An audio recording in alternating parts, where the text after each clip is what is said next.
మన VVIT university, absolute discipline, absolute education.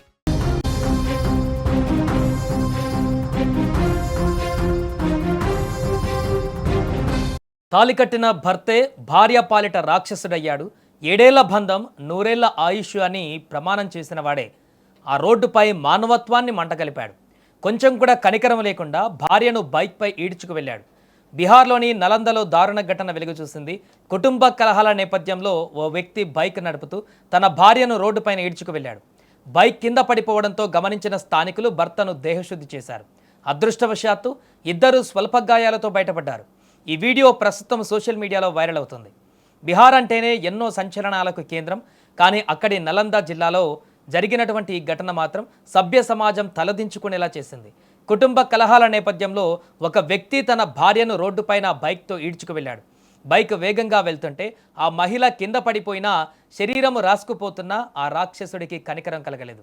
అలా కింద పడిపోయినా సరే అలాగే బండి లాక్కు వెళ్ళాడు. రోడ్డుపై వెళ్తున్న మిగతా వాహనదారులు, ప్రయాణికులు ఈ దృశ్యాన్ని చూసి ఒక్కసారిగా షాక్ గురయ్యారు. అరే ఆపురా అంటూ అరిచిన ఆ భర్త వినలేదు. క్షణాల వ్యవధిలో ఈ దారుణం ఆ ప్రాంతంలో కలకలం సృష్టించింది. చివరికి వారు ప్రయాణిస్తున్న బైకు అదుపు తప్పి కింద పడిపోవడంతో స్థానికులు అక్కడికి చేరుకున్నారు. బైక్ కింద పడిపోయి తీవ్రంగా ఇబ్బంది పడుతున్న ఆ మహిళను చూసి చలించిపోయిన స్థానికులు ఆ భర్త ఆగడాలను సహించలేకపోయారు. రోడ్డుపైనే అతనికి తగిన శాస్తి చేశారు. పిడిగుద్దులతో అతనికి దేహశుద్ధి చేశారు. అదృష్టవశాత్తు ఆ ప్రమాదంలో ఆ భార్యాభర్తలిద్దరూ స్వల్ప గాయాలతో ప్రాణాలతో బయటపడ్డారు. ఒకవేళ స్థానికులు గనక సకాలంలో స్పందించి ఉండకపోతే ఆ మహిళ ప్రాణాలకే ముప్పు వాటిల్లేదని చెప్పడంలో ఎలాంటి సందేహం లేదు. ఈ ఘటనకు సంబంధించిన వీడియో ఇప్పుడు సోషల్ మీడియాలో విపరీతంగా వైరల్ అవుతుంది.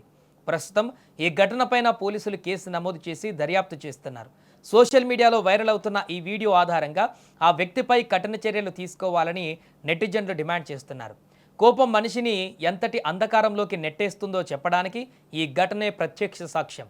ఇలాంటి పైశాచిక చర్యలకు పాల్పడే వారికి చట్టం ద్వారా కఠినమైన శిక్ష పడాల్సిందేనంటూ ఈ వీడియో చూసిన వారు కామెంట్ చేస్తున్నారు. ఈ వీడియో పైన మీ అభిప్రాయం ఏంటో కూడా కామెంట్ చేయండి.